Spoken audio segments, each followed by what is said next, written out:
Bonjour à tous. La semaine dernière, le Rabbi nous a expliqué dans la Sikha de Parashat Acharei Kedoshim comment la Géoula, la délivrance, ce n'est pas briser le monde, ce n'est pas quitter le monde, mais justement, c'est élever le monde, prendre la Gola, prendre l'exil et l'amener dans un stade de Géoula, de délivrance.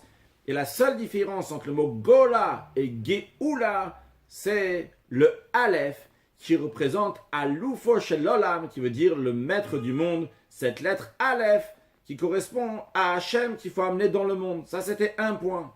Et un deuxième point, on avait vu, qui était que le mot Géoula est composé du mot Gola. Parce que comment on peut faire la Géoula? Comment on amène la délivrance? C'est uniquement en prenant la Gola, en passant par la Gola fabrique, si on peut dire, fait qu'il y a une Géoula.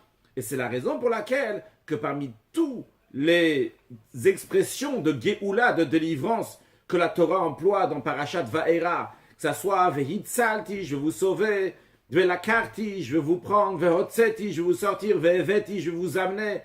Tous ces mots-là n'ont pas été choisis pour exprimer la Géoula, la délivrance. Mais qu'est-ce qui a été choisi? Le Vega'alti. Parce que le Ga'alti, comme on vient de dire, compose, garde la Gola et élève la Gola. Donc ça, c'est ce qu'on a déjà vu la semaine dernière. Et Rabbi dit, suite à tout ce qu'on a vu, aujourd'hui, ce Shabbat de Parashat Emor, on va approfondir encore plus sur le sujet de Géoula. Comme ça, on va savoir, nous, comment se préparer à la Géoula, vu qu'on est la veille de la Géoula, de la délivrance. Alors, juste à noter que dans la Sikha, le Rabbi répète à chaque fois Géoula à Amitit ve'ashlema. Je ne sais pas si à chaque fois je vais le dire, mais en tous les cas, quand je le dirai, qu'on sache que la traduction Géoula, ça veut dire la délivrance, à Amitit qui est vrai, ve'ashlema qui est entière. La raison pourquoi ça s'appelait Amitit, parce qu'elle est vraie, il n'y aura pas d'exil encore après. Elle l'appelait Shlema, elle l'appelait entière, parce qu'elle va délivrer tout le peuple juif, sans exception. Bien. Alors, pour ça, approfondir sur cela, le Rabbi nous dit, voyons la première délivrance, celle qui s'est passée en Égypte pendant 2448, lorsque les Juifs sont sortis d'Égypte. Comment elle s'est passée? Parce que c'est lié aussi avec notre Géoula. Comme le prophète Micha dit, comme les jours de la sortie d'Égypte, je te montrerai des merveilles. Lorsque on aura la Géoula, c'est-à-dire qu'il y a un parallèle entre la délivrance que nous attendons et la délivrance qu'il y avait en Égypte. Alors voyons comment ça s'est passé en Égypte, qui est donc le début de toutes les délivrances. Et de cela, on pourra apprendre aussi pour les autres délivrances. Eh bien, lorsque les Juifs sont sortis d'Égypte, ils sont sortis d'Égypte, si on peut dire, entièrement dans le sens comme Moshe Rabbeinu, Moïse, il a dit à Pharaon, on va sortir binareinu, biskeneinu, bevanenu, vinotenu, avec les jeunes, avec les vieux, avec nos garçons, avec nos filles, tout le monde va sortir. Et les Juifs sont sortis avec tous leurs objets, tout ce qu'ils avaient, dans le même esprit de ce qui est écrit, kaspam vezav amitam, leur argent, leur or était avec eux. Ils ont pris donc tout ce qui leur appartenait, la matière, ils l'ont pris, ils l'ont sorti d'Égypte. Et à tel point qu'il y a écrit qu'avant que les Juifs sont sortis d'Égypte, Dieu il a dit à Moshe de dire au peuple juif d'emprunter des ustensiles en argent, en or et des vêtements des Égyptiens. Et en effet, les Juifs ont pris tout cela. Et il y a écrit Vayenatzlu et Mitzrayim. Et la traduction araméenne de Vayenatzlu, c'est Verokinu, qui veut dire ils ont vidé l'Égypte.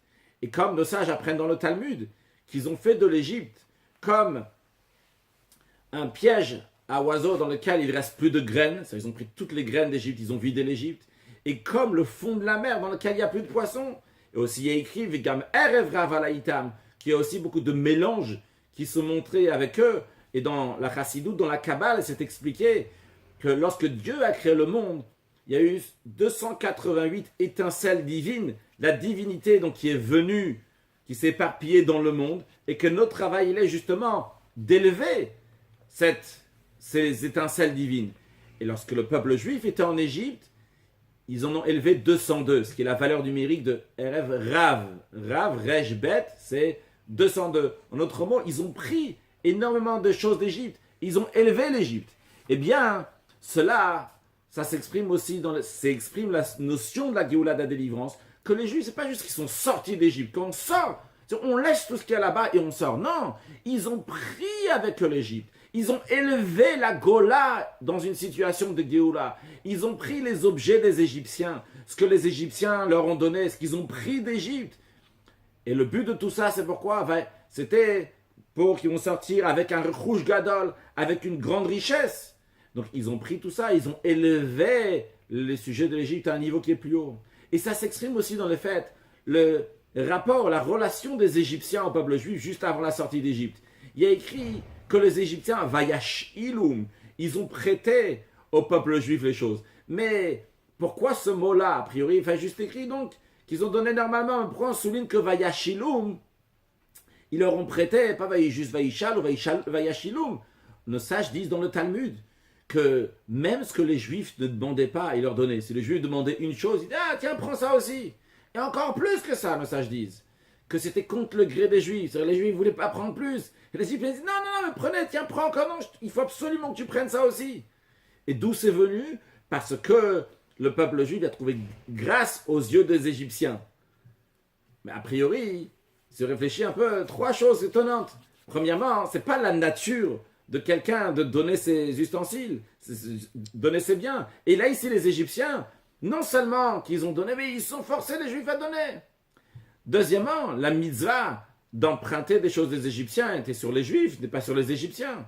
Et troisièmement, pourquoi la stratégie a changé? Jusqu'à présent, ce qui se passait, c'était que Dieu a donné des coups aux Égyptiens. Il frappait les Égyptiens à chaque fois. Une plaie, jusqu'à 10 plaies. Et pourtant... C'est-à-dire, les Juifs, ils ont obligé à donner. Là, ils ont obligé les Juifs à prendre, ils ont obligé les Juifs à donner. Ah, tu as raison, alors non, laisse comme ça. Donc, en effet, je reprends. Donc, c'est les Égyptiens, ils ont obligé les Juifs à prendre. Merci Lévi pour ta remarque. Donc, pourquoi maintenant, la troisième question était, pourquoi cette stratégie a changé? Jusqu'à présent, Kadosh Baruch Hu a donné des coups aux Égyptiens une fois, 2 fois, 10 fois. Et qu'il y a tout d'un coup maintenant, Dieu a dit, ah, les Égyptiens, ils aiment les Juifs. Jusqu'à présent, on les a frappés. Et maintenant, ici, les choses se passent gentiment. Ça, mon explication, elle est. Parce que le but de la sortie d'Égypte, c'est quoi? C'était pas juste pour frapper les Égyptiens, mais c'était essentiellement pour que Veyad ou Mitzrayim Kani Hashem, que les Égyptiens vont savoir que je suis Dieu. Amener le Alouf Shel Olam, amener le maître du monde, même en galoute, même dans l'exil, que même en étant en exil, que ce soit nous les Juifs, soit les Égyptiens, on va savoir qu'Akadosh Baruch Hu, Dieu, c'est lui qui dirige le monde et c'est lui le patron du monde. Et pas juste parce qu'on te casse, parce que toi-même tu prends ton propre gré. Et même si jusqu'à présent les Égyptiens n'avaient pas saisi ça, mais finalement, puisque les Égyptiens, il y en avait beaucoup qui étaient très intelligents, alors finalement, ils ont compris ça. Et même ceux qui n'étaient pas intelligents, ceux qui n'ont pas compris ça, mais il y a une notion qui s'appelle dans le Talmud Mazala Yuchazé, que leur Mazal, leur Neshama qui est là-haut, leur Sar, si on peut dire leur prince, ce qui est le dirigeant spirituel, parce que chacun a quelque chose de spirituel qui le dirige, lui, il a vu cette force-là, lui, il a vu Dieu. Et c'est la raison pour laquelle ça les a influencés, que ils ont apprécié les Juifs, et ils leur ont donné, et ils leur ont donné même contre le cas des Juifs, car il fallait absolument prendre. Donc, ça c'est le premier point de Géoula. On voit comment la Gola, l'exil, s'élève avec la Géoula. On amène Hachem dans ça, que les Égyptiens aussi vont comprendre qu'il y a un Dieu, qu'il y a un dirigeant dans le monde. Donc, évidemment nous, mais aussi les Égyptiens, le monde entier. Ça c'est le premier point de Géoula. Puis on a le deuxième point de Géoula, qui est qu'on prend en passant par l'Égypte, en passant par la Gola, en passant par l'exil, uniquement par cela, on peut arriver à la Géoula, l'élévation qui vient par cela, le rouge gadol, la grande richesse, toute la matière qu'on élève, c'est en passant par l'exil. Et de la même manière que c'était dans la première délivrance, lors de la sortie d'Égypte, il en est de même aussi pour toutes les prochaines délivrances, et jusqu'à la Géoula, Mitid Vashrema, qui arrive immédiatement, que c'est là aussi, qui met que dans cette délivrance aussi, il y aura des merveilles. Et des merveilles, pas juste, comme le prophète dit, il y aura des merveilles comme la sortie d'Égypte. Il y aura des merveilles, c'est à traduire qu'il y aura des merveilles qui seront merveilleuses, même par rapport aux merveilles de la sortie d'Égypte. Donc dans cette Géoula aussi, il y a ces deux sujets-là qu'on n'abandonne pas ce monde, on élève ce monde, et à travers, en passant dans ce monde, on arrive à la Gola. Donc jusqu'à présent, ce qu'on a vu, c'est uniquement un développement, comme on voit que lors de la sortie d'Égypte, on a eu ces 2 points de Géoula. Mais le rabbi demande, vrai que lors de la Géoula, il y a le Alouf Shel Olam, il y a le maître du monde qui se dévoile dans ce monde, qui a eu à la sortie d'Égypte. Mais lors de la sortie d'Égypte, il y a eu plus que ça. C'était pas seulement pour que Veyad ou Mitzrayim qui ani Hachem, que les Égyptiens vont savoir que je suis l'Éternel. Mais le peuple juif a vécu d'autres choses qui étaient très grandes. Nigla le melech malchei amlachim hakadosh baruch hu. Dieu s'est dévoilé. Et comment il s'est dévoilé? On dit aussi dans la Haggadah, birvodo ve'atzmo. C'est dans tout son honneur, dans toute son essence. Et quand dans la Chassidut explique birvodo ve'atzmo, c'est-à-dire atzmut ensor, sur l'essence de Dieu. Alors, comment c'est possible de dire que la sortie d'Égypte, c'est uniquement Géoula amené à Alouf Shel Olam, le maître du monde? C'est plus que le maître du monde. C'est-à-dire, Alouf Shel Olam, c'est comme Dieu se dévoile dans le monde, comme Dieu crée le monde. Mais lors de la sortie d'Égypte, les Juifs ont eu plus que ça, un dévoilement divin qui est beaucoup plus juste, comment Dieu fait vivre le monde. Le niveau de divinité qui fait vivre le monde, c'est un niveau qui est limité. Le fait de réaliser que Dieu c'est le maître du monde, c'est déjà très grand, mais c'est très limité par rapport, quand on parle de Atzmut Ensof, l'essence de Dieu, Dieu lui-même qui se dévoile, pas juste un niveau de divinité. Encore plus que ça, le but de la sortie d'Égypte, c'était pour recevoir le don de la Torah, comme il y a écrit lorsque tu vas sortir, Dieu dit à Moshe, lorsque tu vas sortir le peuple juif d'Égypte, vous allez servir Dieu sur cette montagne. C'était le but de la sortie d'Égypte. Et on comprend que lors du don de la Torah, ce n'était pas juste un dévoilement de divinité qui est bas. Les Juifs ont eu le dévoilement de Anochi Hashem Elokecha, je suis l'Éternel ton Dieu. Et comment ils l'ont eu? Panim bepanim diber Hashem emachem. Hashem, il a parlé face à face avec les Juifs. Alors si c'est un niveau de divinité qui est tellement haut, comme Akadosh Baruch Hu se dévoile, qui est bien au-delà du monde, au-delà du Bereshit, Bara Elohim et Hasharim et Haaretz, au-delà du niveau que Elohim a créé le ciel et la terre. Ici, il s'agit de la Torah. À propos de la Torah, le Midrash nous dit que la Torah kadma la olam. La Torah, elle devance le monde. C'est bien au-delà. Quand on dit ça devance le monde, c'est pas ça devancer dans le temps. C'est vrai, dans le Midrash, il y a écrit 2000 ans. La Torah, elle a devancé le monde. Mais c'est pas 2000 ans dans le temps, puisque le temps et l'espace ont été créés en même temps que le monde. On parle dans la qualité que la Torah, elle est plus haute. Qualité de quoi? Qualité de niveau de divinité. Il y a un niveau de divinité qui crée le monde. C'est Elohim, c'est Elohim qui a créé le monde. Par contre, le niveau de Torah, c'est un niveau qui est au-delà du monde. C'est pour ça qu'on dit Kadma la Olam. C'est vrai que c'est lié avec le monde, mais c'est Kadma la Olam. Ça devance le monde. Alors, si ça, c'était déjà ce qu'il y avait lors de la sortie d'Égypte, à plus forte raison lorsqu'il s'agit de la Géoula Mitit Vashlema, qu'il n'y aura pas seulement le dévoilement de Alouf Shel Olam dans le monde. Il n'y aura pas seulement le dévoilement de niveau de la Torah, dans ce que les Juifs ont déjà reçu dans la Torah, mais il y aura une perfection qui est beaucoup plus haute, comme le Midrash dit. Il y a écrit El Toldot Peretz. Peretz, c'est le fils de Yehuda. Yehuda, il s'est marié avec Tamar. Il a eu un fils qui s'appelait Peretz. Et l'expression que la Torah emploie, c'est Toldot. Toldot qui veut dire la descendance. Lorsqu'on écrit le mot Toldot en hébreu, en principe, on l'écrit avec 2 vav. Mais dans toute la Torah, en général, il y a écrit seulement un seul vav, à part lorsque Dieu il a créé le ciel et la terre, qui a écrit Toldot là-bas avec 2 vav. Donc la descendance, ça ne peut pas prendre en sens littéral. Donc la terre, le ciel et la terre, donc ce qu'ils ont fait, ce qui s'est passé lors de la création du ciel et de la terre. Toldot s'écrit avec 2 vav. Mais après, on ne retrouve plus ces 2 vav jusqu'à Toldot Peretz, sa descendance donc de Peretz. Pourquoi Peretz spécialement? Parce que ce Peretz-là, de lui, il va venir le Mashiach, puisque le Mashiach, il est la descendance de Yehuda. Et dans lui, il a 2 vav. Pourquoi? Parce qu'il a la perfection. En autre mot, il y a une perfection au début de la création, il y a une perfection lorsque Mashiach va venir. Et c'est expliqué que la perfection qu'il y aura lorsque Mashiach va venir, c'est une perfection qui est encore plus grande que la perfection qu'il y avait au début de la création. Ça veut dire, sur le plan spirituel, c'est un niveau de divinité qui est beaucoup plus haut qui va se dévoiler, ce qu'on appelle de Pnimiut Atik, un niveau très haut de divinité, jusqu'à Atzmut Ensof, l'essence de Dieu qui va se dévoiler dans ce monde matériel, qui va faire une Dira Betartonim, la demeure à Kadosh Baruch Hu ici-bas, dans ce monde matériel, lorsqu'il y aura Atzmut, l'essence d'Akadosh Baruch Hu. Et ça va s'exprimer à tel point que toute l'occupation du monde entier va être Yes, kol alam kulo, elle a la date d'Hashem Milvad, de connaître Dieu. Et c'est la raison pour laquelle que le peuple juif va être des grands savants. Et ils vont connaître des choses cachées. Enfin, ils vont comprendre Dieu comme les capacités humaines. Comme le prophète dit, Ki mala aretz de'et Hashem, kamaim layam bechasim, que la connaissance de Dieu va recouvrir la terre, comme les eaux recouvrent les fonds des océans, de la mer. Le dernier mot qu'on vient de dire, c'est ceux du Rambam. Donc depuis qu'on a dit que l'occupation du monde entier va être pour connaître Hachem, etc. Donc ça veut dire qu'il y aura un niveau de divinité qui est très grand, à tel point qu'il y aura un chidush Torah, il y aura une nouveauté dans la Torah.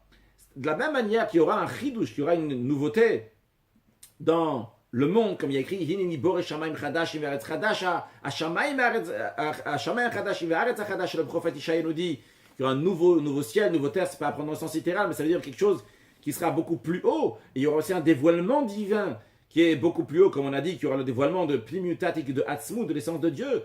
Eh bien, il y aura aussi un Chidush Torah, une nouveauté dans la Torah. En autre mot, de la même manière que la sortie d'Égypte, c'était pour recevoir le don de la Torah, de la même manière, nous aussi aujourd'hui, non, en exil, on va avoir la Geoula Amidit Vashlema, qui va nous amener un dévoilement de Torah qui est beaucoup plus haut, comme il y a écrit Torah Chadash Amidit, c'est une nouvelle Torah va sortir de moi. C'est pas à prendre dans le sens littéral aussi, c'est dans le sens qu'il y aura des facettes nouvelles de Torah, une profondeur de Torah qui n'a jamais existé jusqu'à présent, à tel point que le Midrash nous dit que toute la Torah qu'on apprend de nos jours, c'est Hevel, du souffle, du vent, par rapport à la Torah que Mashiach va nous enseigner.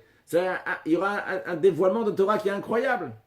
Alors, puisque toutes ces choses-là, ils vont être dans la Géoula. Quand on dit toutes ces choses-là, c'est le Alouf Shalolam, le maître du monde qui va se dévoiler dans ce monde-là, et le dévoilement de Torah, et le dévoilement de Torah qui est encore plus haut que tout, donc à un niveau de divinité, de Hatzmut, d'essence Akadosh Baruch Hu. Ces trois choses-là vont se dévoiler lors de la Géoula. Il faut dire que dans le Aleph de Géoula, on amène les trois niveaux. On amène pas seulement donc le Aleph Alouf Shel Olam, mais bien plus. Eh bien, oui. Le Rabbi nous explique la chose suivante. Dans le Aleph de Géoula, il y a plusieurs choses. Le Aleph de Géoula, donc on a la première expression donc, qui est Alouf, comment Dieu, c'est le maître du monde. Puis on a une deuxième explication que le Aleph vient du langage de Ulpana. Ulpana qui veut dire l'enseignement, l'étude. Comme il y a écrit dans Iyov, Alefra Chorma, je vais t'enseigner la Chorma, la sagesse. D'ailleurs, le Chassidut s'est rajouté aussi Alefra Bina, je vais t'enseigner la compréhension. Alefra Chorma, Alefra Bina. Puis on a ici Aleph, vous voyez, c'est Pele, qui veut dire une merveille. Quand on le met à l'envers, ça fait Aleph. Donc le Aleph qui est dans l'expression de Pele, qui représente quelque chose qui est extraordinaire.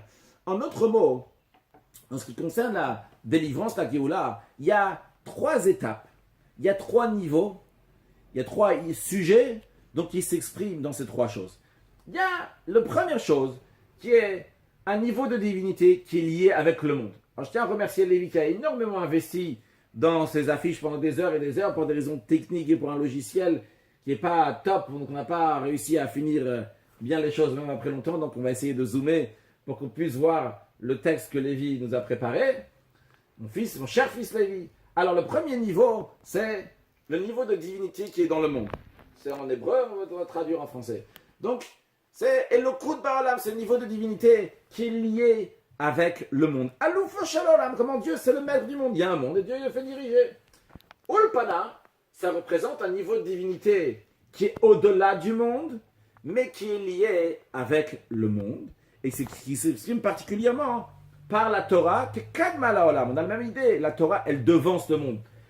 C'est vrai qu'elle devance le monde, mais le fait qu'elle devance le monde, ça veut dire qu'elle est au-delà du monde, mais elle est liée avec le monde. C'est comme un niveau de divinité qui est plus haut que le monde, mais qui est lié avec le monde.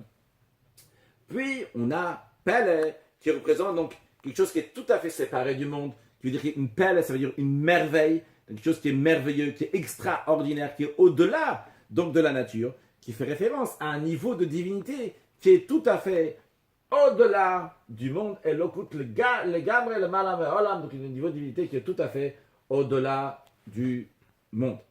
Alors, qu'est-ce que ça veut dire concrètement? La première des choses, on doit savoir, ça doit s'exprimer d'amener Dieu dans le monde. La première des choses, c'est Alouf Shel Olam. C'est un monde, il y a un monde. Dans ce monde-là, tu dois amener Hachem. Le mot Olam en hébreu vient du langage de Helem, qui veut dire un voile, qui veut dire qu'Hachem se cache de nous. On ne voit pas Kadosh Baruch Hu dans le monde. Mais justement, notre rôle c'est quoi? C'est de dévoiler Dieu comme il est le patron du monde dans le monde. C'est pas seulement qu'il est patron du monde mais il se trouve ailleurs. Il est patron du monde, il est dans le monde. Et ça dans chaque chose, c'est dans les choses générales du monde, c'est dans les détails du monde. Regardez chaque chose, comment Hachem il est mehave, mechayo, mekayem, comment il fait exister chaque chose. Et comme le roi David dit, lorsque je vois la lune, les étoiles, les actions de tes doigts que tu as fait, de ça le juif dit, waouh, c'est extraordinaire le monde que Dieu l'a fait. Et dévoiler dans chaque chose du monde, comment c'est Dieu qui le fait. Donc ce qu'on appelle le Koach HaPoel Banifal, dévoiler la force du Créateur dans la créature. Que par cela, on amène le Aloufo Shelolam, on amène le Aleph, on l'amène dans la Gola, dans l'exil qui forme une Géoula, que par cela, veillez d'accord parole qui a tapé à. Donc que toute créature va savoir que Dieu l'a créé. Ça, c'est la première des choses. Aloufo Shelolam, niveau divinité qui est le monde, donc il est lié avec le monde. Puis, au-delà de ça, on a Ulpana. Ulpana qui vient de langage d'étude. Donc ça, c'est quelque chose qui est au-delà du monde. Pourquoi? Le monde, il a été créé avec les midot, ce qu'on appelle les attributs. Dieu, il a créé le monde, il a écrit Olam Chesed Ibane. Le monde a été créé avec Chesed, avec la bonté. Mais ce n'est pas seulement avec la bonté. La bonté, c'est la première des attributs, mais qui va aussi avec tous les attributs, qui va avec l'attribut de la rigueur, de l'harmonie, etc. En hébreu, Chesed, Gvura, Tiferet, Netzach, Hod, Yesod, Malchut. Il y a 7 attributs. Ne pas mélanger avec les sphères qu'on va parler dans la suite. Il y a 10 sphères. On parle ici des attributs, donc qui font partie des sphères. La partie, dans les sphères, il y a la partie intellectuelle, donc qui est les initiales, c'est Chabad, Chochma, Binadad, qui correspondent aux 3 facultés intellectuelles. Il y a les 7 attributs. Dans les 7 attributs même, donc on a les 6 premières et la 7e, comme on a les 6 jours de la semaine, et on a le Shabbat. Chaque jour correspond à un attribut. Le premier jour, le dimanche, ça correspond avec le chesed, avec la bonté, le lundi avec la rigueur, le mardi avec l'harmonie, la tiferet, etc. jusqu'à Shabbat, qui correspond à Malchut. Et chaque jour, donc Dieu il a créé le monde avec les midot, avec les attributs, et non pas avec ce qu'on appelle en hébreu les mochin, donc qui veut dire les intellects. Donc, le monde, il a été créé avec les midot, avec les attributs. Quand on parle de ulpana, d'étude, l'étude, ça se fait avec la chorma, avec la sagesse, avec la bina, avec la compréhension. Donc, quand on parle de ulpana, ça représente un niveau de divinité qui est au-delà du monde qui a été créé avec les midot, avec les attributs. Et ça s'exprime particulièrement par la Torah. Puisque la Torah c'est la chorma bina, l'efra chorma, l'efra bina. Je vais t'enseigner la chorma, je vais t'enseigner la bina, donc qui représente un niveau de divinité qui est au-delà du monde, mais qui se dévoile par le monde, et qui va se dévoiler par la Torah, qui va se dévoiler encore plus lorsque Mashiach va venir. On a déjà la Torah aujourd'hui, mais la Torah va se dévoiler encore plus lorsque Mashiach va venir. Donc ça c'est Ulpena, et ça correspond donc à Torah. Puis, on a Pele. Pele, qui est quelque chose qui est extraordinaire. Donc ça représente déjà un niveau de divinité qui représente des niflaot, qui représente des merveilles qu'il va y avoir lors de la Géoula. Et comme on a dit tout à l'heure, le prophète dit que lors de la sortie d'Égypte, on va nous montrer des merveilles encore plus que ce qu'il y avait lors de la sortie d'Égypte. Donc ça, c'est dévoiler les merveilles, c'est un niveau de divinité qui est tout à fait merveilleux, qui est au-delà totalement du monde, même pas au-delà du monde, mais lié avec le monde, mais le coup qui est tout à fait au-delà du monde, et qui s'exprime particulièrement par les merveilles de la Torah que Mashiach va nous révéler. C'est-à-dire en plus qu'on a dit tout à l'heure que Mashiach va dévoiler encore plus de Torah, mais on parle ici des merveilles de Torah, donc ça veut dire de la profondeur de la Torah qui va se révéler, que ça c'est un niveau de divinité qui est tellement haut, qui est totalement caché, et pourtant ce niveau qui est tout à fait caché va se dévoiler dans le Ulpana, jusqu'à l'Ufa Shalom, va se dévoiler de manière qu'on le comprend.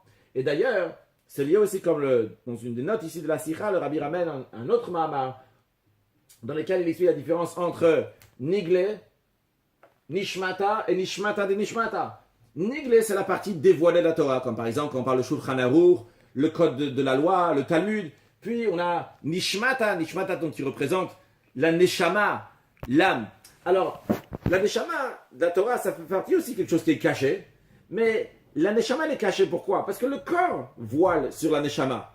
Mais Nishmata de Nishmata, qui représente les secrets des secrets de la Torah, ça, c'est pas caché parce que il y a le corps qui voile. C'est caché tout simplement parce que c'est au-delà, tout dévoilement, ça ne peut pas se dévoiler parce que c'est au-delà d'un niveau de dévoilement. Et donc ça c'est le pele, ça c'est les choses qui sont extraordinaires au-delà de tout.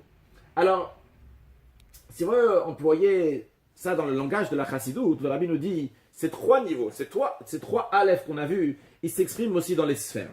Comme on a dit tout à l'heure, qu'il y a 10 sphères.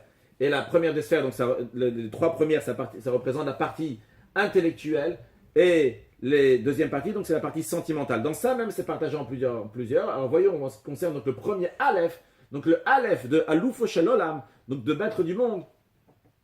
Passons à ici, donc c'est les Malchut.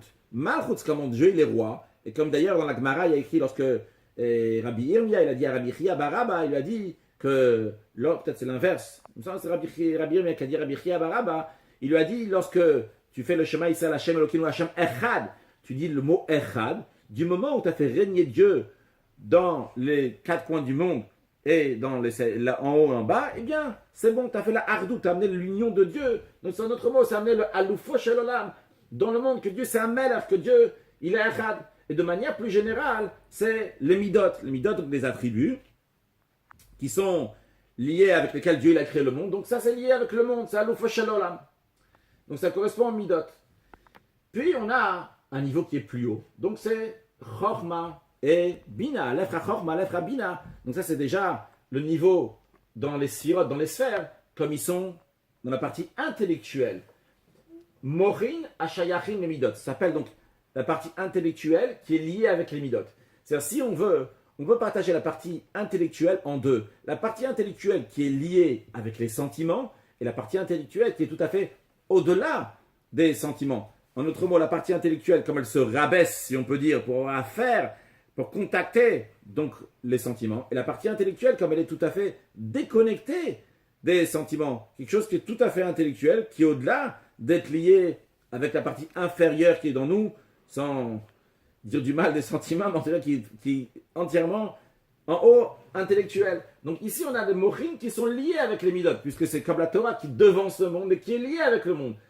Le chorma et surtout la bina, comme la bina donc elle est liée, elle va faire après des midot. Mais après, on a un niveau donc qui est encore plus haut que ça, qu'on appelle donc la chorma. La chorma comme elle est liée à keter. On a dit tout à l'heure qu'il y a 10 sphères. Au-delà de ces 10 sphères, il y a ce qu'on appelle keter, qui veut dire littéralement la couronne, qui correspond, dans le mot la chassidut, etzem amochin, ou mochin be'etzem, qui veut dire donc mochin, donc les parties intellectuelles, be'etzem, quand c'est en soi, même pas comme c'est lié à plus bas, donc qui représente un niveau de divinité qui est tout à fait au-delà de tout. C'est-à-dire de la même manière qu'on a vu tout à l'heure, donc il y a un niveau de Torah qui est au-delà d'être dévoilé, qui a des merveilles, quelque chose qui est merveilleux, qui est au-delà de tout. De la même manière aussi, on parle ici des mochin, donc des parties intellectuelles, donc qui est tout à fait au-delà d'être lié avec une partie qui est inférieure. Maintenant, on sait, c'est expliqué que de nos jours, le travail essentiel, c'est travailler les midot, c'est de travailler nos attributs, les 7 attributs. C'est lié aussi avec le fait que lorsque Dieu il a promis à Abraham Avinu de donner la terre d'Israël, il lui a promis 10 terres. Aujourd'hui, on a ça de Eretz Israël.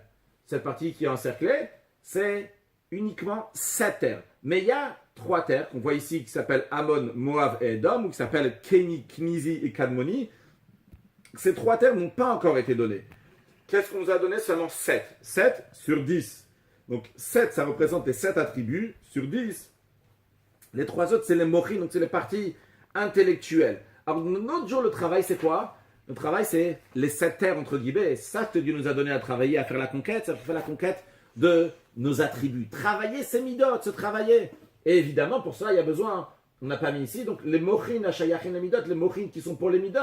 Donc, pour travailler ces 7 terres-là, on a besoin donc la partie intellectuelle qui va réussir à les travailler. Mais aujourd'hui, il n'y a pas encore le travail des shalosh haratzot, il n'y a pas encore le travail des 3 terres. Les 3 terres en mer, Kéni, Kniz et Kadmon, ça ne nous a pas encore été donné. Ça fait partie le Etzem HaMochin, qui représente donc un niveau de divinité qui est au-delà de tout, qu'on n'a pas encore aujourd'hui, mais qui va se dévoiler lors de la Géoula Amitit Vashlema. Donc, lors de la Géoula, en effet, on avait demandé tout à l'heure, lorsqu'ils sont sortis d'Égypte, il n'y a pas juste Aloufo Shel Olam, il y a encore d'autres choses. Alors en effet, lors de la Géoula Amitit Vashlema, il n'y aura pas seulement Aloufo Shel Olam, il y aura aussi le Olpana, il y aura aussi le Pele, il y aura aussi la divinité qui est au-delà du monde, et il y aura aussi la divinité qui est tout à fait au-delà de se dévoiler dans le monde, qui va quand même se dévoiler, qui va se concrétiser dans nous-mêmes, dans notre vie de tous les jours. Donc, qu'est-ce qu'on voit de ça? Déjà, on a la réponse à notre question, qu'il y a 3 Aleph, en effet, il n'y a pas seulement un Loufo Shel Olam, encore plus qu'on a appris la semaine dernière qu'il y a seulement un Loufo Shel Olam, là on voit maintenant, il y a d'autres choses dans ce Aleph aussi. Mais ce qu'il faut savoir, c'est que uniquement par le travail dans la galoute, le travail dans l'exil, c'est par cela qu'on peut dévoiler ces 3 niveaux, que ce soit la divinité qui est liée avec le monde, donc le niveau de Malchut, que ce soit le niveau de Ulpana, donc la divinité qui est au-delà du monde, qui correspond à Mochin, qui est lié avec les Midot, ou que ce soit le niveau de Pelle extraordinaire, comment on le dévoile donc aujourd'hui aussi par le travail de la galoute. Dans des mots simples, qu'est-ce que cela veut dire? La première des choses, un juif évidemment, il sert Dieu, les Shem Shamaim, pour servir Dieu. Il y a un but quand il mange, quand il boit, quand il dort, c'est pour le service de Dieu. Et comme le roi Salomon dit, Bechol drachecha da'eu, dans tous tes chemins connais Dieu, c'est tes chemins, c'est tes choses personnelles, c'est le Olam, c'est le monde. Mais là-bas aussi, tu retrouves Akadosh Baruch Hu. Là-bas aussi, tu dévoiles Dieu. C'est les Shem Shamaim. Mais le juif ne se contente pas de cela. Le juif dévoile aussi la divinité qui est au-delà du monde, déjà aujourd'hui. Particulièrement comment? Par l'étude de la Torah, par les Mochin qui sont liés avec les Midot, qui représentent un niveau de divinité qui est au-delà du monde, qui se dévoile dans le monde. Mais il ne se contente pas de ça. En plus de ça aussi, il étudie, en plus de ça, il dévoile la divinité qui est au-delà du monde tout à fait caché, par l'étude de la profondeur de la Torah, en étudiant la chassidoute, que par cela, c'est lié avec une lumière divine qui est tout à fait au-delà du monde. Et tout cela doit se dévoiler dans le monde, dans ce monde-là concrètement. Alors, qu'est-ce qu'on voit pour l'instant? Que le Pele, comment on dévoile le Pele? Les choses qui sont extraordinaires, c'est en étudiant la profondeur de la Torah. Le Rabbi dit en vérité, plus que ça va dans le même esprit aussi, mais c'est plus que ça. C'est aussi en dévoilant dans ce monde le but de l'exil, le but de la Gola. Il y a écrit la chose suivante. Le prophète Ishaïa dit, Ve'amarta bayoma'u, otra Hashem ki'anaftabi. Comme lorsqu'il y aura la Géoula, tu diras, merci Hachem que tu t'es mis en colère sur moi. Le fait de dire que merci Hachem parce que tu t'es mis en colère sur moi, ça veut dire que parce que tu es en colère sur moi, c'est pour ça qu'on le remercie. Pourquoi on remercie Dieu pour la colère? Alors, on pourrait dire, parce que dans la suite du verset, il y a écrit Yashov apra otanachameni, que ta colère parte et tu me consoles. Mais le Rabbi dit dans ces cas-là, tu ne remercies pas Dieu parce qu'il t'a mis pour la colère. Tu remercies Dieu parce qu'il n'a plus de colère sur toi, parce que maintenant il te consolait. Mais le verset ne dit pas ça. Le verset dit Yashov, parce que je te remercie parce que tu t'es mis en colère. Si c'est juste parce qu'il a le consolé, ça aurait été mieux qu'il n'y a même pas de colère. Et comme ça, il n'y aura pas besoin de consolation non plus. En effet, parce que par la Gola, on peut arriver à la Géoula. Par la descente, par cela, on peut arriver à monter à un niveau qui est encore plus haut. Par le Naftabi, par la colère, eh bien, par cela, on peut avoir le Hot Hashem, la Hoda'a, le remerciement de Kadosh Baruch Hu, dans ce matériel-là, dans la matière, dans cette colère, par la colère qu'Akadosh Baruch Hu nous amène. Et comme il y a écrit, dans Ishaïa, il y a écrit, le prophète Ishaïa dit, Od Shimcha ki asita pele. Je vais remercier ton nom parce que tu as fait quelque chose de merveilleux. C'est quoi la merveille, le Rabbi nous dit? C'est le fait que la galoute, l'exil, elle est tellement longue. C'est quelque chose de merveilleux dans le sens pas que c'est beau, mais dans le sens c'est quelque chose qui est incompréhensible, qui est tout à fait au-delà de la compréhension. Pour cela, il n'y a que Hoda'a, il n'y a que un remerciement, un avouement à Dieu, un aveu à Dieu. On dit vraiment, Dieu, il n'y a que toi qui peux faire quelque chose comme ça. Ça fait partie des mouflamimcha tidrosh, ça fait partie des choses qui sont tellement extraordinaires. N'essaye pas de comprendre ces choses-là. Il n'y a rien à comprendre. Tout ce que tu peux faire, c'est dire à Dieu, Dieu, tu as raison, Dieu, je te remercie. Mais, le Zohar dit, le Kiyasita, le verset c'est Kiyasita Pele, car tu as fait un Pele. Le Zohar dit Kiyasita, c'est Aleph. Qu'est-ce que ça veut dire Kiyasita Aleph? Car tu as fait un Aleph. Hachem, que le Pele, même les choses qui est incompréhensible, le Anaftabi, la colère. Pourquoi Hachem fait une exil qui est si grande? On ne comprend rien. C'est au-delà de la compréhension. Mais ça vient dans Hoda, dans le remerciement, dans le Odra Hashem. Parce qu'il y aura le Ulfena, il y aura la compréhension dans ça. Et par le travail en exil, de se renforcer sur l'obscurité de l'exil, et bien c'est par cela qu'on arrive à la perfection du dévoilement de la profondeur de la Torah, qui aura lors de la Geoula à Amitit Ve'Ashlema. Donc on a vu les 3 niveaux de Aleph, et comment ça correspond donc dans le travail du juif. Maintenant, ces dévoilements divins qu'il va y avoir lorsque Mashiach va venir, ok, c'est des grands dévoilements divins, mais vu que ces dévoilements divins viennent par le Mashiach, il faut dire que dans le Mashiach aussi, il y a ces 3 niveaux aussi. Alors pour comprendre cela, voyons ce que le Rambam dit. Le Rambam dit que Mashiach, il est la descendance mi Bet Yehuda ou mi Zera Shlomo, de la maison de, pardon, mi Bet David, mi Zera Shlomo, qu'il est donc la maison du roi David et de la descendance de Shlomo, de son fils, donc Salomon. Alors ça que le Rambam il dit qu'il est de la descendance de David, c'est compréhensible parce que du moment où Dieu il a donné au peuple, il a donné à David la royauté, ça reste toujours pour toute sa descendance. Et Ikar HaMalchut, l'essentiel de la royauté, elle est chez David Amelach, chez le roi David. Et pourquoi le Rambam, il a besoin de dire que c'est la descendance de Shlomo? C'est déjà Shlomo, alors il dit aussi après il y a Rechovam, après il y a Avia, continue encore. Pourquoi, quelle est l'allusion que le Rambam veut nous dire ici en disant Shlomo? Alors Rabbi il explique la chose suivante. La particularité de Shlomo HaMelech, de son époque, c'est qu'il y avait une paix totale.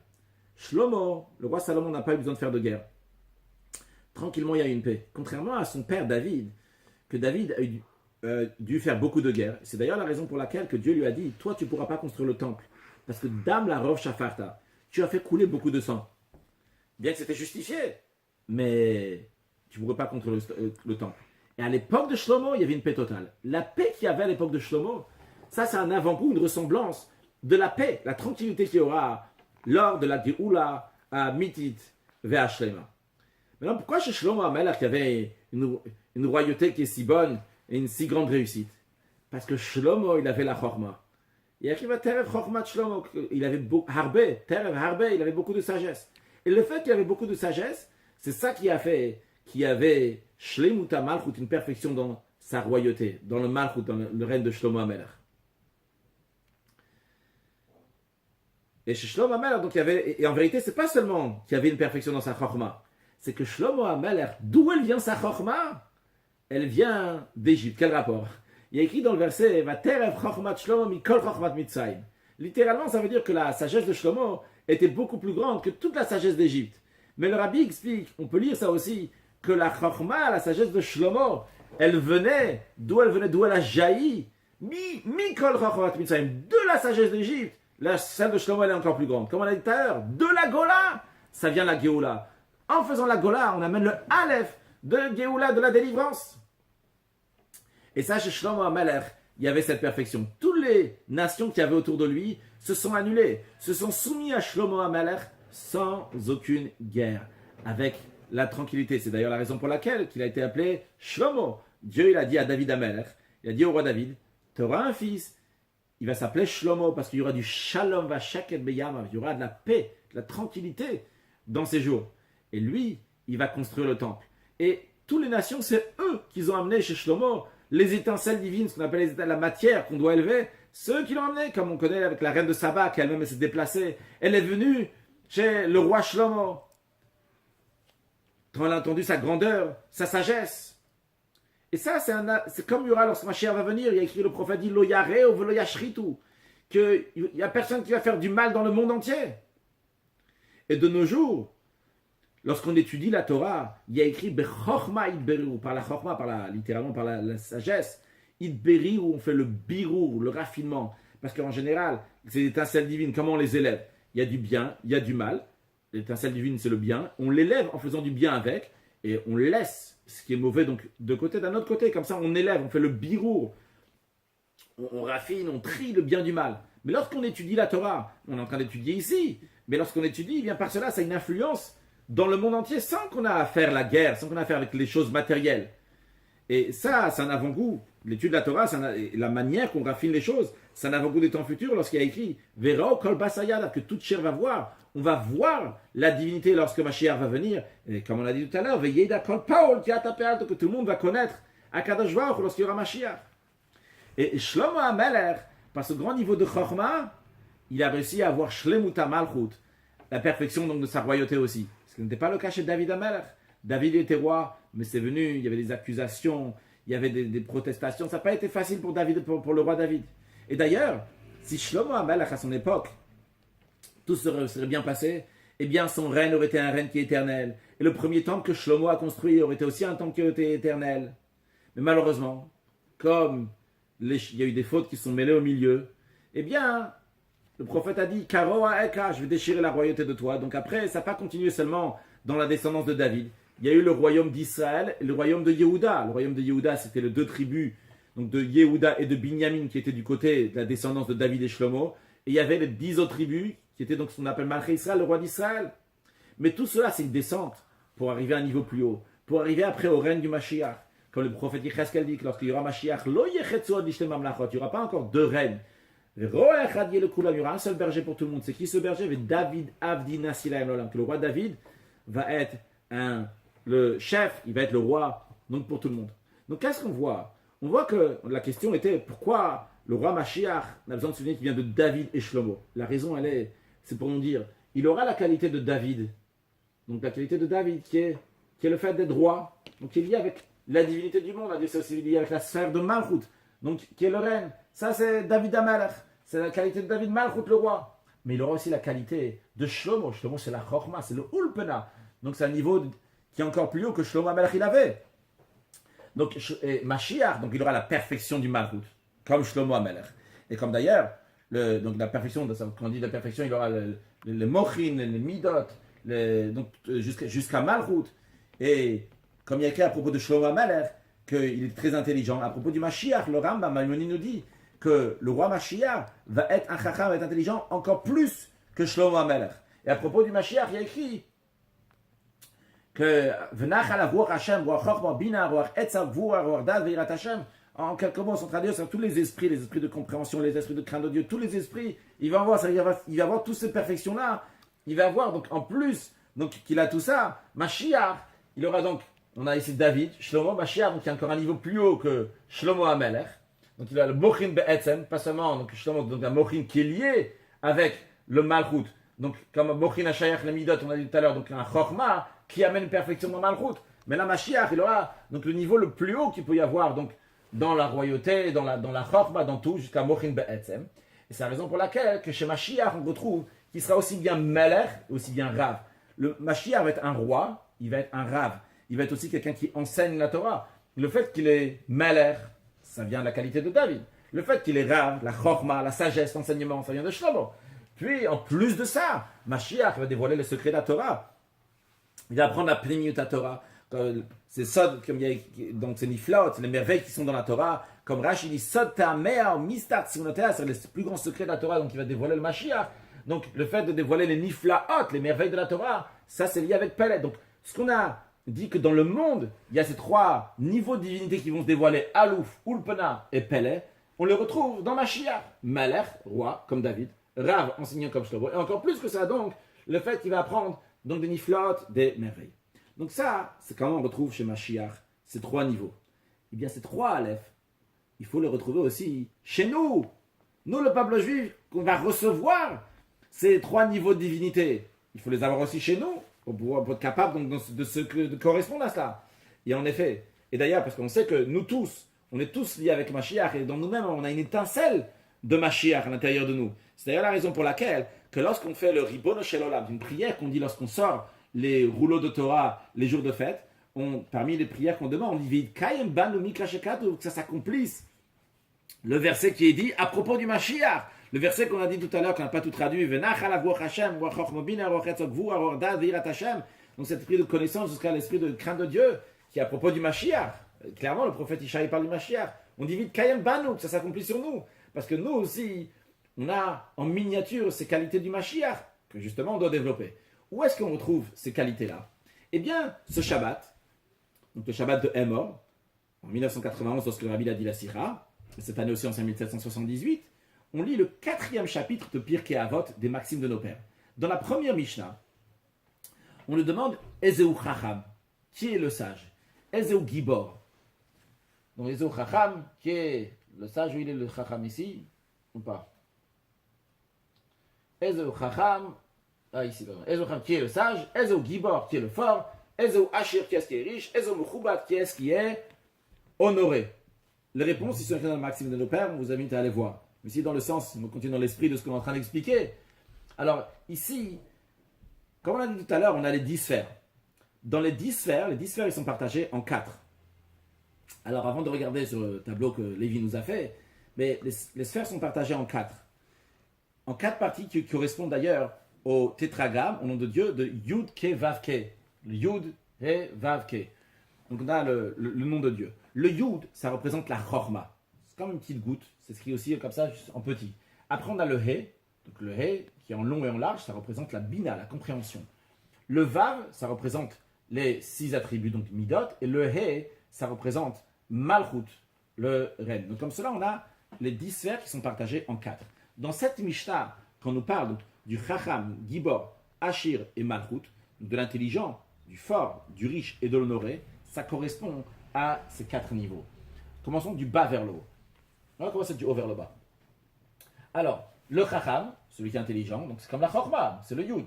Le Gibor, donc c'est lié avec le côté des sphères, donc qui est lié avec Bina, la compréhension, donc c'est le He. Le Ashir, le riche, qui a toutes sortes de... Il est riche en plusieurs choses, c'est comme l'harmonie, donc Tiferet, qui représente donc, tous les midot ont les attributs, et Mechubad, donc l'honneur ça correspond à Malchut, comme un roi qui est honoré. Donc il y a ces 4 qualités-là que la Mishnah nous parle. Maintenant, chacun de nous, chaque juif, comme la Nour Azaken ramène dans le Tanya, on a Chelek Eloka Mimal Mamash. On a une parcelle de Eloka. On a une parcelle de Dieu qui est à l'intérieur de nous. Et pas seulement une parcelle de Dieu, mais il y a écrit le verset dit Chelek Avaye Amo. Une part de Yudke Vavke et son peuple. C'est-à-dire que le peuple juif, on a dans nous le Yudke Vavke. Alors c'est vrai, il y a écrit Chelek. Que ce soit pour Eloka, on a Chelek Eloka, une partie de Eloka, de Elohim. On a une partie de Yudke Vavke. Bon, c'est ce que le Baal Shem Tov dit. Le Etzem, quand on prend quelque chose, l'essence, on prend même un morceau, en vérité, t'as tout. Un exemple, c'est pas ramené dans la Sikha l'exemple. D'ailleurs, j'ai entendu cet exemple. Quand tu prends par exemple un morceau de pomme, un morceau de pomme, ça peut être un morceau de pomme, mais le morceau de pomme, c'est de la pomme. Alors quand tu prends une partie de Eloka, tu prends une partie de Havaïe, c'est du Havaïe, c'est du Eloka. Et donc, dans chacun de nous, on a tout. On a aussi bien les 4 lettres de Eloka, Aleph, Lamed, Vav, He, et on a aussi bien les 4 lettres de Yud, Ke, Vav, Ke, le Yud, Vav, Ke. Maintenant, quand on dit Eloka, ça correspond à Elohim, la divinité qui est dans le monde, comme on a dit tout à l'heure, Bereshit bara Elohim et Hashar et Haaretz, que le Elohim a créé le ciel et la terre. Donc ça, c'est la partie dans nous qui est liée avec le Aloufo Shel Olam, retrouver Dieu dans le monde. Donc ici, on a Eloka. Puis, on a aussi Yud Ke Vav Ke. On a aussi le tétragramme. Le tétragramme, c'est Haya Hove Veye, que Dieu il était, il est, il sera. Donc c'est un niveau divin qui est au-delà du monde. C'est pas le Elohim qui a créé le monde, c'est au-delà du monde. Mais tout en étant au-delà du monde, il est quand même lié avec le monde. Puisqu'il était, il est, il sera. Le fait qu'on le lie avec les notions d'être, maintenant, avant ou après, il y a un certain lien avec le monde. Alors, le travail à nous, de chacun de nous, on a déjà ces 4 niveaux-là, ou ces 2 niveaux, comme vous les appelez, de Eloka, de Yud Ke Vav Ke. On doit les dévoiler dans nous-mêmes, dans la partie pelle, dans la partie extraordinaire, ce qu'on appelle mille de Chassiduta. Le Talmud dans Baba Kama nous dit que les Pirkei Avot, le Maxime de nos pères, c'est pas juste un code de la loi, mais c'est un comportement de chassidut, qui veut dire un comportement qui est encore au-delà même d'un comportement naturel, d'un comportement qui est normal. Donc on doit prendre ces 4 niveaux-là et les développer, pas seulement les développer, mais les développer mille de chassidut de manière niflote, de manière extraordinaire. Alors par cela que dans nous, on dévoile, de manière dévoilée ces 4 niveaux-là. Donc le Chacham, le Gibor, le Mechubad, le Asher, le Mechubad, donc le Yud Ke Vav Ke, le Aleph Lamed Vav He. Et donc par cela, on a la perfection de Malchut, on a la perfection du règne, comme il y a écrit à propos de Shlomo HaMelech, Vayeshev Shlomo al Kisei Hashem, que Shlomo s'est installé sur la chaise de Dieu. La chaise, une chaise, pour que ce soit bien, il faut qu'elle ait 4 pieds. Et bon, c'est vrai, on parle de Shlomo HaMelech, qu'est-ce que tu me parles maintenant de moi? Non, on parle de chacun de nous. Parce que nous aussi, on est appelés dans la Torah, on est appelés des fils de rois, on est appelés même des rois. Alors si on est lié avec le Mechubad, on est lié avec le Kavod, l'honneur de roi, jusqu'à l'honneur de Dieu. Et d'ailleurs, à plus forte raison que si déjà, lorsqu'on voit un roi non juif, on fait une bénédiction qui consiste à dire Shenatan mikvodo le basavadam, qui a donné de son honneur à un être humain. Alors, c'est déjà, on dit ça pour un non-juif, donc à plus forte raison pour un juif qui est Mlachim et Bnei Mlachim, qu'on est des fils de roi. Ça, c'est en ce qui concerne donc la première partie, en partie de Melech, comment on le retrouve dans nous. Mais encore plus que ça, il y a aussi la partie qui est encore plus haut que ça, comme nous, comme chacun de nous, on est lié avec la Torah. Déjà, commençons par le fait qu'il y a 600 000 juifs, 600 000 âmes du peuple juif, qui sont liées avec les 600 000 lettres qu'il y a dans la Torah. Chaque juif a sa source dans la Torah. Donc la Torah qui est au-delà du monde, pas seulement le Mechubad, qui est au-delà du monde. Et particulièrement, comme il y a écrit, Man Malche Rabbanan, qui sont les rois, c'est les Rabbanan, les sages, qui décrètent des choses. Même s'ils ne décrètent pas, ils sont quand même appelés des rois. Donc c'est Malche Rabbanan. Il y a écrit que tous tes enfants, ils sont tous liés avec l'étude de la Torah. Donc on a aussi bien la qualité donc, de Melech, on a aussi bien la qualité de roi, on a aussi bien la qualité donc, d'étude donc, de Rav. Et tout cela avec la perfection donc, du Mashiach, dévoilement de tous les niveaux, de Mochin, du cerveau, des parties, donc des Midot, que par Chacham, Gibor, Asher, Mechubad, donc comme ils sont de Mashiach. Donc de manière qu'on a une perfection totale d'une chaise à 4 pieds, dans laquelle donc, il y a une perfection d'être assis, c'est pas bancal, on est bien assis. Et quand on assoit, entre guillemets, qu'est-ce qui s'assoit? C'est le roi qui s'assoit sur cette chaise. Le roi, le vrai roi, c'est qui? C'est Dieu. Le fait, entre guillemets, que Dieu s'assoit, quand un roi il s'assoit, quand quelqu'un il s'assoit, la tête, je me lève, ma tête elle est en haut. Quand je m'assois, ma tête elle est plus basse. Et en plus, le roi, on lui met un marchepied pour ses pieds. Donc d'un côté, la tête, elle est plus bas. Les pieds, ils s'élèvent. C'est un autre mot qui a un lien entre le haut et le bas. Ça fait référence avec le lien entre le Pélé, entre le niveau de divinité qui est le plus haut, avec le niveau de divinité donc, qui est encore plus bas, donc qui correspond à Alouf. Alouf Shalom, comme en Kadosh Baruch, où il se trouve dans le monde. Donc tu as amené le Aleph, tous les Aleph, dans la Gola, dans l'exil. Et tout ça, c'est souligné encore plus de le fait qu'on se trouve le Shabbat. Shabbat, c'est le 7e jour de la semaine. Le Shabbat, ça correspond à Malchut, ça correspond au règne. Et ça correspond au règne. Et en plus de ça, cette année, en 1991, 5751, que ça soit aussi donc cette année 5778, 2018, on a commencé à faire Sfirat HaOmer, le compte du Homer, un dimanche, samedi soir, donc il veut dire dimanche. Donc ça veut dire que chaque Shabbat, chaque samedi, chaque vendredi soir, on conclut la semaine. Et comme on a dit tout à l'heure, il y a sept attributs. Donc le premier jour, ça correspond avec Chesed. Le 7e jour, c'est avec Malchut. Donc c'est vrai que tous les Shabbats, ça correspond avec Malchut. Mais là, particulièrement pendant le compte du Homer, tous les Shabbats, ils sont liés avec Malchut. Commençant par le premier Shabbat, Malchut Shebe Chesed. Je ne vais pas traduire, mais la suite, Malchut Shebe Gvura, Malchut Shebe Tiferet, Malchut Shebe Netzach, Malchut Shebe Hod, Malchut Shebe Yisod, jusqu'à Malchut Shebe Malchut. Donc Malchut, le règne, comme il se trouve, donc chaque Shabbat, dans la sphère qui est liée avec la semaine. En l'occurrence, cette semaine, donc on est la 5e semaine du compte du Homer. Et on conclut la 5e semaine, donc Hod, qui s'appelle la splendeur, la beauté, peut être aussi traduit par l'humilité. Donc dans ça, on a le Malchut, donc on a le règne. Le Malchut chez Behod. Mehod, la traduction vient aussi du langage de Hoda'a, qui veut dire un remerciement. Donc d'un côté, on a le Malchut. Malchut, on a dit, c'est le premier Aleph, comment Dieu il est dans le monde. Mais d'un autre côté, on a aussi la Hoda'a, le remerciement. Remerciement, comme on a dit tout à l'heure, Od Hashem Kanatami, je te remercie. Mais c'est tout à fait au-delà de la compréhension. Donc un niveau qui est au-delà de tout. Et ce niveau de Hoda'a, qui est tout à fait au-delà de la compréhension, donc on l'amène dans le Malchut. On a un lien entre les deux. Tout cela se rajoute encore. Dans cet esprit se rajoute le fait qu'on est l'Akba Omer. L'Akba Omer, donc, qui est le jour de Hiloula et le jour de Simcha, le jour de joie de Rabbi Shimon ben Yochai. Qu'est-ce qui se passe avec Rabbi Shimon ben Yochai? C'est quoi sa particularité? Qu'est-ce qu'il a de spécial? Rabbi Shimon ben Yochai, il a dévoilé les profondeurs de la Torah. Le Pélé, les choses extraordinaires de la Torah. Et par cela qu'après c'était écrit dans le Zohar. Et que par cela après on étudie ça de manière d'une parnassun mine, une parnassa. Une parnassa, ça veut dire que quelque chose qu'on se nourrit. Quand tu te nourris de quelque chose, ça devient de ta chair, ça devient de ton sang. C'est-à-dire que c'est des choses qui viennent dans la compréhension. Et quand est-ce qu'il a dévoilé le plus grand secret de la Torah? C'était le jour qu'il a quitté ce monde. Toute sa vie, il a dévoilé de secrets de la Torah. Mais le jour qu'il a quitté ce monde, c'était pas juste des nishmata, c'est des nishmata de nishmata, c'est-à-dire c'est des pnimiut, des sodot, c'est la partie cachée, il a dévoilé le jour qu'il a quitté ce monde. Il a demandé qu'on écrit ça, ça a été écrit dans le Zohar, etc., ça qu'on peut l'étudier aujourd'hui. Alors ça c'est une niflot, c'est des merveilles qu'il y a dans la Torah, et c'est un avant-goût des merveilles qu'il va y avoir lorsque Mashiach va venir. Donc ça se relie avec l'idée qu'on a vue avant. On a des niflaot, des choses merveilleuses dans la Torah, et qui sont liées avec la chokma bina, avec la compréhension qu'on comprend ces choses-là. Et ça, donc on a Pnimiut Torah, donc qui se dévoile. Non, on n'est pas encore là.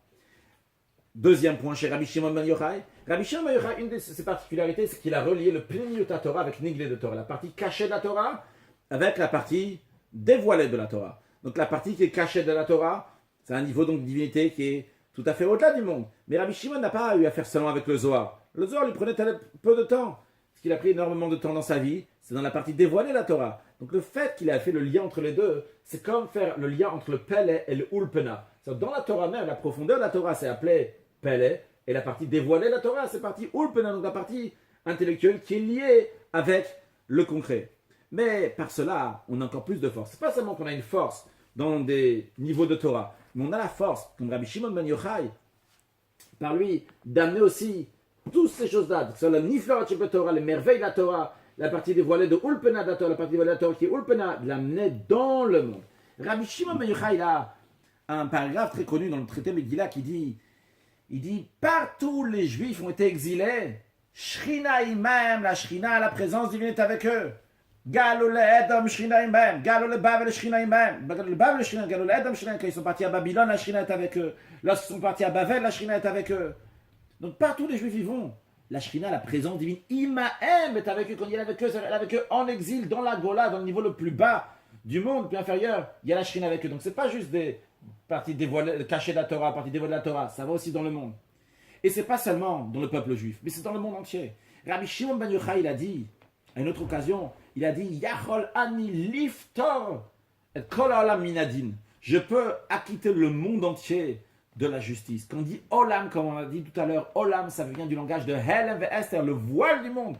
Je peux l'acquitter, je peux enlever Minadin, de la justice, de la rigueur. Et à plus forte raison qu'il peut aussi nous acquitter, nous enlever la rigueur de l'exil. Donc on voit que Rabbi Shimon Ben Yochai prend le sujet le plus haut et il les amène dans le plus concret.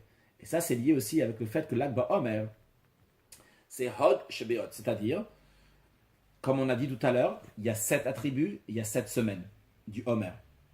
Chaque semaine du Homer correspond à un attribut.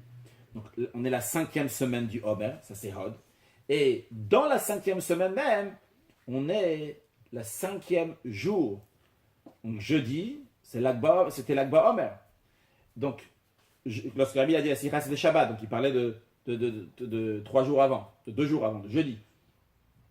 C'était l'Akba Homer. L'Akba Homer, ça correspond à Hod Shebehod. La splendeur qui est dans la splendeur, mais Hod, comme on a dit tout à l'heure, c'est aussi le langage de Hodaha, Shebehoda, c'est-à-dire le remerciement qui est dans le remerciement. Donc encore ici, qu'est-ce qu'on retrouve? On retrouve ici qu'il y a une perfection de compréhension de haut niveau. On a le Hodaha, Shebehoda, donc le niveau donc, le plus recherché, le plus raffiné, donc Niflaot, mais ça aussi, ça vient dans Havana Vasaga, ça vient aussi dans la compréhension. Et Hod, Shebehod, c'est la fin d'essentiel des Midot. C'est-à-dire, on n'a pas encore fini, puisqu'il y a 49 jours du Homer, il y a 7 semaines x 7. Mais le fait déjà de passer 5 semaines, et 5 semaines avec les 5 jours, on est arrivé jusqu'à Hod. Hod, qui est donc déjà vers la fin des Midot des attributs, qui correspond à Sof Ikara Midot, Tashlum Ikara Midot, donc la fin des Midot. Donc, quand on dit la fin des Midot, ça veut dire qu'on a tout. On a jusqu'à Malchut. Donc, on a Hoda Sheboda, donc qui représente le niveau le plus haut. Le Pele, je ne comprends pas, mais j'avoue, je me donne à Kadosh Baruch Hu. Ça rentre dans la Havana, ça rentre dans la compréhension. Et en plus de ça, on a le Sof Ikaramidon qui est à travers le Hod Shebehod. Donc, c'est prendre le plus haut, la mettre dans le plus bas. En plus de ça, c'est le chiffre 5, 5e semaine, 5e jour de la 5e semaine.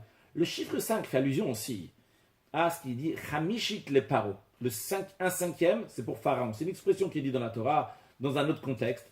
Mais ramenée ici, parce que dans le Zohar, il y a écrit que Paro, qui veut dire Pharaon, ça représente en hébreu des Peri ou Galian Kolnon, que se déchire, se dévoile toutes les lumières divines. Quand on dit se déchire, se dévoile, c'est quelque chose qui est tout à fait au-delà de l'enchaînement du monde, au-delà du normal. On n'est plus ici dans les critères du normal. On est au-delà du normal. On est au-delà de la nature. Et justement, donc ce chiffre 5 qui est au-delà de la nature, ça représente donc le hit, parce qu'en principe, on a fait beaucoup de choses par 4 ici, donc parce qu'il y a des sphères, etc. Quand on dit le chiffre 5, c'est Hamishik de Paro, le 5e niveau qui est lié avec Paro. Donc c'est un niveau de divinité qui est tout à fait au-delà du monde, mais tout en étant au-delà du monde, qui s'exprime et qui vient dans le monde. Et ce qui va y avoir lorsque Mashiach va venir, ce Aleph, le Pelé, les choses les plus extraordinaires, vont s'exprimer dans la vie de tous les jours. Ce qui est aujourd'hui, qui n'est pas dans le Seder, qui n'est pas dans l'ordre, deviendra un Seder, deviendra quelque chose qui est tout à fait normal lorsque Mashiach va venir. Et ça, c'était donc depuis Rashbi. Depuis Rabbi Shimon Bar Yochai, qui a dévoilé le secret de la Torah, ça continue à se dévoiler encore de la profondeur de la Torah dans chaque génération. Jusqu'à que, après le Rabbi Shimon Bar Yochai, il a vécu il y a 1800 ans. Plus tard, il y a eu le Harizal, Rabbi Yitzhak Luria, un grand maître de la Kabbale qui a vécu à Tzfat, qui a dévoilé des sujets cachés de la Torah. Et comme à son époque, il a été dit que mitzvah le galot zot hachorma, c'est une mitzvah de dévoiler cette sagesse de la profondeur de la Torah. Et après, il y a environ 300 ans de cela, le Baal Shem Tov, Rabbi Israël Baal Shem Tov, fondateur de la Chassidut, et son successeur le Maggid. Après, il y a eu le fondateur de la Chassidut Chabad, Rabbi Shneur Zalman, le Admour Azaken, qui a dévoilé donc la profondeur de la Torah de manière d'Havana Saga, de manière compréhensible, que chacun puisse avoir accès à ça. Et après, il y a la Fatsatamaya, notre route, ça. Il faut diffuser. C'est sur la Chassidut à l'extérieur. Quand on dit à l'extérieur, ça commence déjà de l'extérieur de nous-mêmes. C'est vrai, on peut apprendre dans la tête. Premièrement, déjà, il faut que la tête ne soit pas extérieure, il faut qu'elle étudie. Mais après ça, dans les forces de l'être humain, ça va passer, ça va sortir à l'extérieur du cerveau, ça va prendre la personne jusqu'à son nefesh habamit. Son âme animale aussi, elle va sentir cette chassidoute. Et jusqu'à que le monde entier va prendre cette chassidoute, va être entièrement imprégné de cette profondeur de la Torah. Et dans chaque génération, ça se rajoute et ça se rajoute encore avec les rabbis qui ont remplacé le Admour Hazaken. Jusqu'à notre génération, le chef de notre génération, le rabbi fait référence à son beau-père. Et le rabbi dit que dans notre génération, ça se rajoute encore, d'année en année, ça se rajoute. Jusqu'à les écrits, les manuscrits qui ont été imprimés dernièrement. Et comme on a dit, que ce niveau donc de chassidoute, de divinité, de pele, on doit les amener dans la vie de tous les jours. Ça ne reste pas quelque chose d'abstrait. Et comme l'expression du Admour Hazaken, l'explication du Admour Hazaken sur le début du psaume 89, le Admour Hazaken explique ce qu'il y a écrit Maskil le Eitan à Ezrahi. Je ne vais pas traduire, mais juste expliquer ce que ça veut dire. Donc, le Admour Hazaken explique que chacun il a un Eitan. Eitan qui veut dire la force. Je vais traduire. Donc, Eitan ça veut dire la force. Donc, c'est le Etzem Aneshama, c'est l'essence d'un Neshama qui est très très forte. Et ce Eitan Aneshama, il a un Maskil. Un maskil, c'est une force de compréhension qui est au-delà du cerveau, mais qui influence le cerveau. Et ce maskil-là, Ezrahi qui vient du langage de Zoréa, de faire briller, qui fait briller dans les forces de l'âme, qui aura pas seulement, donc ça ne va pas rester juste dans l'essence d'un Neshama, il va faire passer la compréhension jusqu'à que ça va briller à l'intérieur de lui-même, qui va être pris par ce Eitan Neshama, qui ne va pas rester quelque chose d'abstrait. Bien que la perfection de ça va être lorsque Mashiach va venir. Quand Mashiach va venir, il y aura la perfection, donc ce dévoilement divin. Mais déjà aujourd'hui, on a déjà un peu de ce dévoilement divin, donc il faut profiter, qu'il faut le mettre concrètement. Alors ce psaume-là, ça c'est le psaume 89. Chacun de nous, on a un psaume donc, qui correspond à notre âge. Par exemple, si quelqu'un il a 19 ans, il dit le psaume 20. Si quelqu'un il a 88 ans, il dit le psaume 89. Donc ça c'est le psaume 89 que le rabbi avait arrêté de dire, quand le rabbi, tous les chassidim, parce que tous les chassidim et tout le monde donc lit le psaume du rabbi, comme on lit notre psaume tous les jours, on lit aussi celui du rabbi. Donc on avait arrêté de le lire en le 11 Nissan, quelques semaines avant, 1991, en 5751. Et après, le rabbi dit, on passe au psaume 90. Le psaume 90, c'est Tfila le Moshe Isha Elohim, la prière de Moshe, l'homme de Dieu. Et jusqu'à qu'on arrive à la fin du psaume, dans lequel on dit Vinoam Hashem Elokeinu aleinu, masiyadenu konena aleinu, masiyadenu koneneu. Que ce soit le plaisir de Dieu sur nous. Et que même Dieu va venir résider dans nos actions de main. Le Noam, le plaisir, ça correspond Otanug Atik, le plaisir doit s'adresser à un niveau de divinité qui est complètement déconnecté des mondes, qui s'appelle Atik. Sans trop expliquer, Atik, on a parlé tout à l'heure de Keter, la couronne qui est au-delà des mondes. Dans cette couronne même, il y a la profondeur de la couronne qui s'appelle Atik, littéralement, qui veut dire qui est complètement détaché. Donc c'est un niveau de divinité qui est comme le Pèle et Niflaot. Et ça vient à nous, ça vient sur nous. Et ce Aleinu, c'est pas seulement sur nous, mais ça vient aussi dans Masiyadenu. Ça, je suis pas sûr qu'on peut en faire un troisième. Non, on peut discuter sur ça, mais en tous les cas, ça vient aussi jusqu'à dans nos actions. Et jusqu'à que le Noam Hashem Elokim, Noam, c'est les mêmes lettres que Maon. Maon qui veut dire une demeure. Donc le Noam de Dieu, le plaisir de Dieu, le Hatik, va venir dans Maon, dans la demeure de Dieu, dans le troisième Beth Amikdash qui va être reconstruit. J'ai oublié de dire tout à l'heure aussi que après, on a ici le Ezrachi. Ah, ok, on voulait écrire aussi ici, en plus de Ezrachi, aussi, plus Baruch Hashem Leolam. Baruch Hashem Leolam, donc il veut dire qu'Hashem vient dans le monde. C'est la conclusion du chapitre 89 des psaumes. Encore, c'est la même idée que le Etan, le Etzaman Neshama, le masque, il l'a mis riche dans Ezrachi, il va briller, il va venir Leolam, il va venir dans le monde. Et après, donc, on a dit donc dans le psaume 90, qu'on a aussi donc cette notion-là de Noam d'Akadosh Baruch Hu qui vient. Alors, Rabbi dit, donc simplement, qu'est-ce que ça veut dire? C'est qu'en étudiant la Torah en général, et particulièrement en étudiant la Chassidut comme elle a été dévoilée dans la Chassidut, dans Torah Chassidut, dans la Chassidut Chabad, et ça inclut aussi le fait de voir le Rav lorsqu'on étudie. A priori, le Rabbi parle de lui-même, donc quand on regarde le visage lumineux du Rav, parce que comme il y a écrit, Chormat Adam Taïr Panav, que la sagesse de l'homme éclage. Et à tel point que la Gemara, elle dit dans Eruvin, Rabbi Yehuda Nassi raconte que la raison pourquoi lui il est plus mechadedai, puisqu'il est plus aiguisé, il est plus intelligent, peut-être on traduire par intelligent, que ses amis, c'est pourquoi? C'est parce qu'il a vu Rabbi Meir par son dos. Il a vu Rabbi Meir par son arrière, sa nuque. Et il dit, si j'avais vu Rabbi Meir par son visage, eh bien à ce moment-là, j'aurais été encore plus intelligent. Comme il y a écrit, parce que tes yeux vont voir ton maître. Alors, en tous les cas, par l'étude de la Chassidut, eh bien, par cela, on devient un réceptacle pour le dévoilement divin. Que ce soit le dévoilement divin du Koach HaPoel Banifal, le force du Créateur dans la créature, donc comme ici, comme il y aura lorsque Mashiach va venir à Loufo Shel Olam, ou que ça soit aussi comme il y aura lorsque Mashiach va venir, donc jusqu'à le dévoilement de Hatzmut, c'est l'essence de Dieu, qu'il n'y a que Dieu qui peut créer du néant à l'existence, comme c'est expliqué dans le Tanya, l'Admorat Zaken explique que créer du néant à l'existence, même par plein de niveaux spirituels, on ne pourra jamais. Parce que le spirituel restera toujours du spirituel. Il faut Atzmut, l'essence d'Akadosh Baruch Hu, qui peut le faire. Alors, on devient un réceptacle pour ce dévoilement-là. Et de manière donc, de réia qu'on peut voir. Quand Mashiach va venir, on va voir ces sujets-là de manière, le voir concrètement. C'est sûrement ça aussi quand le Rabbi parle donc, de voir les choses, donc, de voir le visage du Rav. Il parle aussi sûrement de voir le dévoilement de Mashiach et que Mashiach va dévoiler en tant que Melech, en tant que Rav, que ce soit de manière concrète.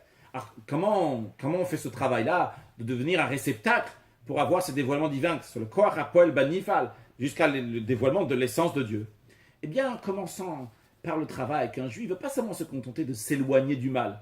C'est vrai, c'est très bien de ce qui est écrit dans la Gemara, Al Tei Racha, on fait jurer à l'âme, ne sois pas un rachat. Mais on fait jurer à l'âme aussi, avant qu'elle descende ici-bas, Tei Tzadik, sois un tzadik. Alors c'est vrai que c'est l'Admour Azaken dans le Tanya, il dit que c'est pas évident de devenir un tzadik.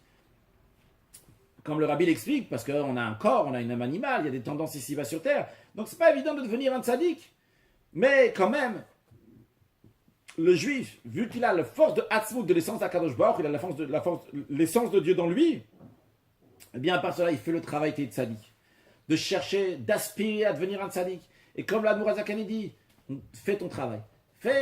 Habitue-toi, commence à t'habituer. Et tu sais, quand tu t'habitues avec le temps, eh bien, ça devient une deuxième nature. Donc, premièrement, tu dois faire ton travail. Fais un tzadik. Essaye de devenir un tzadik. Aspire vers là. Deuxièmement, la nature, avec la nature, des fois, ça peut devenir une deuxième nature. En général, ça devient une deuxième nature. Donc, tu vas réussir à devenir un tzadik. Alors, bien que l'Admour Azaken, très réticent sur ça, il dit, si tu fais ton travail, Hachem, il va t'envoyer un niveau d'une neshama, un niveau d'un tzadik qui va venir dans toi. Mais le Rabbi, il dit quelque chose d'extraordinaire. Il dit, dans notre génération, après tout le raffinement du peuple juif qui est dans les générations précédentes, eh bien, de nos jours, tous les juifs peuvent être au niveau de tzaddik. Le niveau le plus haut, jusqu'au niveau de tzaddik. Quand il y a écrit, Ve'amer kulam tzaddikim, tout ton peuple c'est tzaddik, comme ça va se dévoiler lorsque Mashiach va venir. On peut déjà la voir, déjà aujourd'hui. Et par cela, qu'on va travailler dans la diffusion des sources de la chassidut à l'extérieur. Parce que là, il y a la force d'amener la divinité dans les niveaux les plus extérieurs. Et tout ça devient une préparation, un réceptacle pour le dévoilement divin de Alouf Shel Olam, du maître du monde qui aura lorsqu'à Kadosh Baruch Hu va venir, Nigla Kvod Hashem, que Dieu va se révéler. Et c'est Kol Haolam Kulo, l'occupation du monde entier, c'est de connaître Dieu. De connaître Dieu, de connaître la profondeur de la Torah. On va voir notre maître, on va étudier avec lui. Alors le Rabbi conclut la Sikha. Quel est l'enseignement concrètement pour le peuple juif? Que le but de la discussion de tout ça de Géoula, c'est comment on doit se préparer à la Géoula, donc alors qu'on est la veille de la Géoula. Alors l'enseignement, il est qu'en plus du travail qu'on a dans notre partie dans le monde, la partie dans le monde, c'est ce que Dieu il a donné à chacun de nous. En plus du travail qu'il y a à faire dans le monde entier, pas se contenter juste de ce qu'il y a juste pour nous. Donc de faire, de connaître Akadosh Baruch Hu, etc. Dans ce monde, de dévoiler, il faut dévoiler Dieu dans ce monde et dans chaque chose individuellement qu'il y a dans ce monde. Et particulièrement par le fait de prendre tous ces sujets de monde et de montrer qu'on voit que toutes ces choses-là, ils sont les Shem Shamaim, ils sont Da'eu, ils sont pour servir Dieu, de manière que tout a été fait pour le Kavod Akadosh Baruch Hu. Donc en plus de faire ça, qui correspond plutôt à l'Ouf Shel Olam, en plus de ça, il faut rajouter dans l'étude de la Torah. Et en plus de ça, pas juste dans l'étude de la Torah, mais dans la profondeur de la Torah, dans la chassidut, dans les niflot, mais ces niflot-là de manière de compréhensible, bahavan, avasana, compréhension. Et ne pas se contenter de ça, mais de diffuser la Torah et diffuser le judaïsme à ceux qui sont autour de nous et diffuser la chassidut à ceux qui sont autour de nous. Que Dieu fasse que par le travail, de conclure, d'amener, de faire rentrer le Aleph dans la Gola, dans l'exil, ça amène tout de suite la Géoula. De manière que, comme les Juifs se trouvent maintenant dans notre situation, même si, imaginons, qu'on ne voit pas que les Juifs sont tzadikim, ils sont avec des vêtements, des bgadim et les vushim qui sont sales. Akadosh Baruch Hu a dit quand même, Getares from Golus, sortez de l'exil, comme vous êtes maintenant. Et après, on va s'occuper des vêtements. Il y aura des vêtements qui sont plus beaux, et encore, ça si on ne voit pas, qui sont tzadikim. Mais à plus forte raison, lorsqu'il s'agit qu'on voit qu'on est des tzadikim. Et tous les Bnei Israël, que ce soit les jeunes, que ce soit les vieux, que ce soit nos garçons, que ce soit nos filles, on va tous aller ensemble avec tout ce qu'on a, Kaspa, Vezava, Mitam, notre argent, notre or, et à plus forte raison avec tous les synagogues et tous les lieux d'études, et les Sefer Torah qu'il y a à l'intérieur. Le Rabbi s'arrête sur Sefer Torah, et il dit, ça englobe aussi, ça inclut aussi le Sefer Torah qui a été conclu cette semaine par les efforts des femmes et les filles juives. Ils ont fait une conclusion de Sefer Torah. Le Rabbi fait référence au Sefer Torah que les filles de Beth Rivka, une école à Cronites, à Brooklyn, ils ont conclu le jour de Lag BaOmer. Et le Rabbi dit, on va avec une grande joie, qu'ils ont fait conclure avec les grandes joies. Et ils ont donné la tzedaka avant, pendant et après le Sioum de Sefer Torah. Alors qu'avec toutes ces choses, avec les synagogues, les lieux d'études et les Sefer Torah, on va tous en Eretz Israël, en Terre Sainte, à Yerushalayim, à Jérusalem, dans le 3e Beth Hamikdash, Mikdash Adne Konenu Yadecha, le temple que Dieu nous prépare, le 3e temple, très prochainement. Merci à Lévi Yitzhak pour sa patience de m'avoir filmé et excellente journée.